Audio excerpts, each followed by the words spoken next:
ఇర్మియా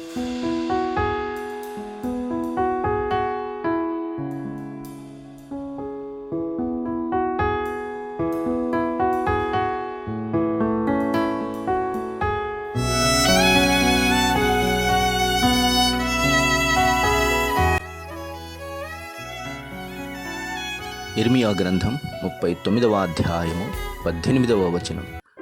నీవు నన్ను నమ్ముకొంటివి గనుక నిశ్చయముగా నేను నిన్ను తప్పించెదను. నీవు ఖడ్గము చేత పడవు, దోపుడు సొమ్ము దక్కించుకొనున్నట్లు నీ ప్రాణమును నీవు దక్కించుకొందువు. ఇదే యెహోవా వాక్కు. నిశ్చయముగా అని ఆయన మాట సెలవిచ్చాడు అంటే ఇక నిస్సందేహముగా దానిని నమ్మవచ్చు. నిస్సందేహముగా నీవు నమ్మిన నాడు నిశ్చయముగా ఆయన జరిగించును నీ జీవితంలో గొప్ప కార్యములు. ఇదే యెహోవా వాక్కు అని ఆయన ప్రామిస్ చేస్తున్న ఒక అద్భుతమైన వాగ్దానం ఇక్కడ కనబడుతుంది.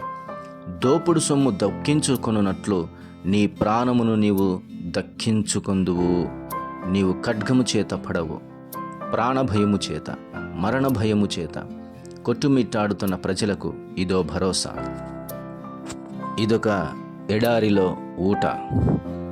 అవును, ఏదో ఒక బాధ చేత, ఇరుకు చేత, ఇబ్బందుల చేత చచ్చిపోవాలి అనిపిస్తుందా? మరణిస్తే బాగుండు అనిపిస్తుందా? ఇదిగో నిశ్చయముగా నేను సెలవిస్తూ ఉన్నాను. నిస్సందేహముగా నీవు నమ్మవలెను. నీ ప్రాణమును నీవు దక్కించుకుందు. ఎలాగునో తెలుసా? దోపుడు సొమ్ము దక్కించుకున్నట్లు నీవు దక్కించుకుందు. దోపుడు సొమ్ము అది శత్రువులను జయించి తీసుకొని పోయేటటువంటి సొమ్ము. అది నిశ్చయముగా మనది కాదు, కానీ అది విజయం పొందుట వలన తీసుకొని పోతున్నది. నిజమే, నీవు చేసిన, నేను చేసిన, మనము చేసిన అపరాధాలు, చేసినటువంటి తప్పిదాల వలన చచ్చిపోయింటి బాగుండు అనిపిస్తుంది. కానీ నువ్వు చేసిన దానికంటే విభిన్నముగా దేవుని మహాకృపను బట్టి క్షమించబడి, పరిశుద్ధపరచబడి, నూతనపరచబడి, ధైర్యపరచబడి, ఇదిగో మరణ భయము నుంచి నీవు తప్పించుకొందు అని దేవుడు వాగ్దానం నీ కొరకై ఈ దినం ఇస్తున్నాడు. ప్రియులారా, కీర్తనకారుడు అంటున్నాడు, నీ రెక్కల చాటున శరణు జొచ్చి ఉన్నాను అని. ఆయన రెక్కల నీడలో అంత శరణం మనకు ఉన్నది. ఉదయకాల సమయంలో ఈ మాటలు వింటుండగా, ఈ జీవన ప్రయాణంలో, జీవన యాత్రలో ఇట్స్ బెటర్ టు డై అనిపిస్తుందా? No, it's time to live for Christ. బ్రతుకుట క్రీస్తు కొరకు అని చెప్పటానికి ఇది సమయం. అనవసరపు చావులు ఎందుకు నీకు? లేనిపోని ఆలోచనలు ఎందుకు పుడుతున్నాయి? చీకటి అంధకారము కలుముకుందా? ఓటమి ఎల్లప్పుడూ నీ ఇంటి ముందు కూర్చొని దీక్ష చేస్తుందా? అవమానము నీ ఇంటి ప్రక్కల కేకలు వేస్తుందా? ఏమీ లేదు అన్న కొరత కాకుల వలె అరుస్తున్నాయా?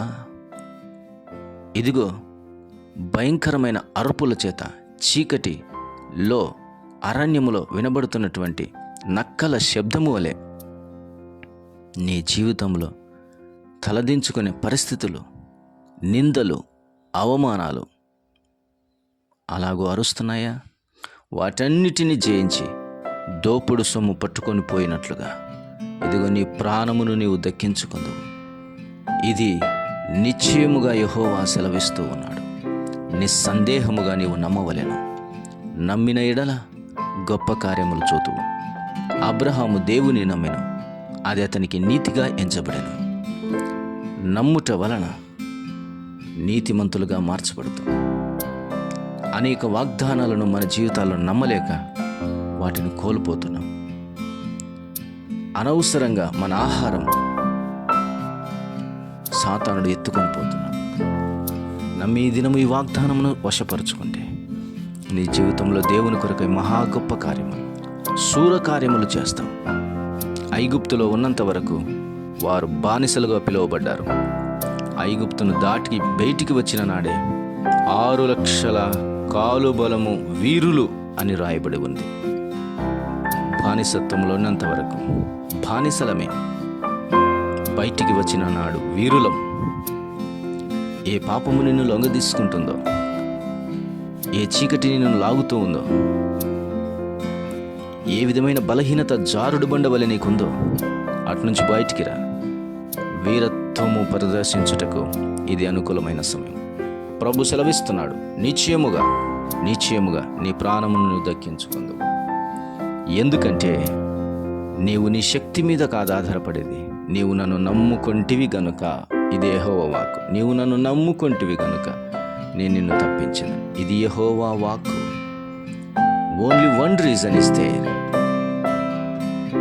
నీవు నన్ను నమ్ముకొంటివి గనుక.